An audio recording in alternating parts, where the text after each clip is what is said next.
জানিস বর্তমানে না দারুণ একটা সুযোগ হয়েছে। চাইলেই বিদেশ চলে যাওয়া যায়, প্রবাসী কল্যাণ থেকে লোন দেয়। আর এই লোন নিয়ে অতি সহজেই মানুষ বিদেশে চলে যেতে পারে। এখন আমরা বসে বসে বাড়ির দিন কাটাচ্ছি, এইভাবে বসে না থেকে চল আমরা দুইজনে বিদেশ চলে যাই। তাতে আমাদের একটা ভালো ভবিষ্যৎ তৈরি হবে, বুঝতে পারছিস? হ্যাঁ, ওনার মাথায় সব সময়ের জন্য সারাক্ষণ খালি বিদেশ বিদেশ ঘুরে কেন? দেশে থেকে কি একটু ভালোভাবে কাজকাম করা যায় না? মানুষ কি দেশে জন্ম নেছে নাকি বিদেশে জন্ম নেছে? সব সময় তোর সাথে আমি যখনই দেখা হয় তুই খালি বিদেশের গল্প শোনাস আমাকে। দেখ, বিদেশ যাওয়াটা অনেক সহজ, কিন্তু পরিবার পরিজন মা বাপ সবারই ফেলে আমরা যুগের পর যুগ দিনের পর দিন ওখানে কাটিয়ে আসবো। এতে আমরা বিনিময়ে কিছু টাকা পয়সা ঠিকই ইনকাম করব, কিন্তু সুখ শান্তি বলে যে জিনিসটা, এটা দেখবি আমাদের জীবনে আর থাকবে না, বুঝছিস? শোন, এই যুগে টাকা পয়সা ছাড়া সুখ সুখ আর নেই। এখন যদি টাকা পয়সা হাতে থাকে তাহলে সুখও হাতে থাকবে খুব ভালোভাবে। দেখিস না, যার কাছে টাকা আছে সে বর্তমান সময়ে মাথা উঁচু করে কথা বলে, আর যার কাছে টাকা নেই সে চুপ করে বোকার মতো দাঁড়িয়ে থাকে। তোর কথাটা ঠিক আছে, কিন্তু দেখ, টাকা কিন্তু দেশে থেকেও ইনকাম করা যায়। বাংলাদেশে বসে ইনকাম করেছে মিলিয়নীয় টাকা পয়সার মালিক আছে না? আছে কিন্তু। তুই যদি চারপাশে খোঁজ করে না পাস, তবুও পাবি। যদি একটু চেষ্টা করিস, অনেক মানুষ পাবি যারা বহুত টাকা পয়সা দেশে বসে ব্যবসা বাণিজ্য করে ইনকাম করছে। আর আমাদের গ্রামে আমাদের নিজেদের এত জায়গা জমি, এই দেখ আমরা যে ক্ষেত্রের মধ্যে দাঁড়িয়ে আছি, এইখানে কত সুন্দরভাবে মানুষ খেজুরের চাষ করতেছে। তো এই খেজুর গাছে এখন ফসল না হলেও একটা সময় তো এখানে অনেক ভালো ফসল হওয়া শুরু হবে, ঠিক না? কিন্তু আমরা যদি এখন বিদেশ চলে যাই, তাহলে এই কাজগুলো তো দেশে আর কেউ করবে না, ঠিক না? তাই যদি কেউ কাজগুলো না করে, তাহলে এ দেশের উন্নতিতে এরকম পড়ে থাকবে। বিদেশে উন্নতি হলে তো তারা সেই উন্নতি থেকে আমাদেরকে টাকা দেবে, ঠিক না? তোর কথাগুলো তো দারুণ। আমি তো আসলে এরকম ভাবে চিন্তা করিনি। আমি তো সবসময় ভাবতাম যে বিদেশে মনে হয় তারা এমনি এমনি টাকা দিয়ে দেবে, কিন্তু আসলে তো কথা সত্য।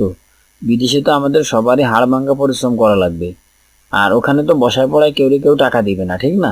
এতক্ষণে তাহলে তুমি বুঝতে পারছো দুদু? আমি এতদিন ধরে তোমাকে বলতেছি যে বিদেশ তোমার কাছে সহজ মনে হতে পারে, কিন্তু বিদেশ আসলে কোনো সহজ জায়গা না, ঠিক আছে? তুমি ওই পরিশ্রমটা দেশে বসে করো, কৃষিতে করো, কম্পিউটারে করো, অথবা লেখাপড়া শেষ করে যে কোনো একটা ভালো ব্যবসা ধরো। তোমার মাথায় যেই কাজটা ভালো লাগে সেইটা করো।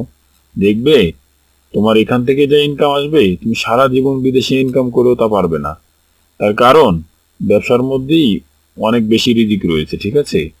আর বিদেশ চলে যাওয়া তো অনেক সহজ। চলে যাওয়ার পরে সেখান থেকে ইনকাম করে দেশে এসে 10 বছর পরে দেখবি যা ইনকাম করেছো তাই। আর তারপরে দেশে এসে তো তোমার একটা কিছু করাই লাগবে, ঠিক না? হ্যাঁ, তোর কথাগুলো আমার কাছে খুবই ভালো লাগছে। আমিও তাহলে আজকে থেকে সিদ্ধান্ত পরিবর্তন করব, বিদেশ আর যাওয়ার কোনো কথাই ভাববো না। তার চেয়ে বরং আমরা দেশে একটা ভালো কিছু করি, বুঝছিস? আচ্ছা, তোর মাথায় কি এমন কোনো ভালো আইডিয়া আছে যে আমরা দেশে বসে কিরকম ভালো একটা কাজ শুরু করতে পারি, যার মাধ্যমে আমরা অনেক বেশি ইনকাম করতে পারবো? আরে বোকা শোন, এটা নিয়ে তো চিন্তা করতে হবে না। দেশে ইনকামের শেষ নেই। মানুষ এদেশে বসবাস করতেছে না, আমরা অনেক ইনকামের আশা করতেছি।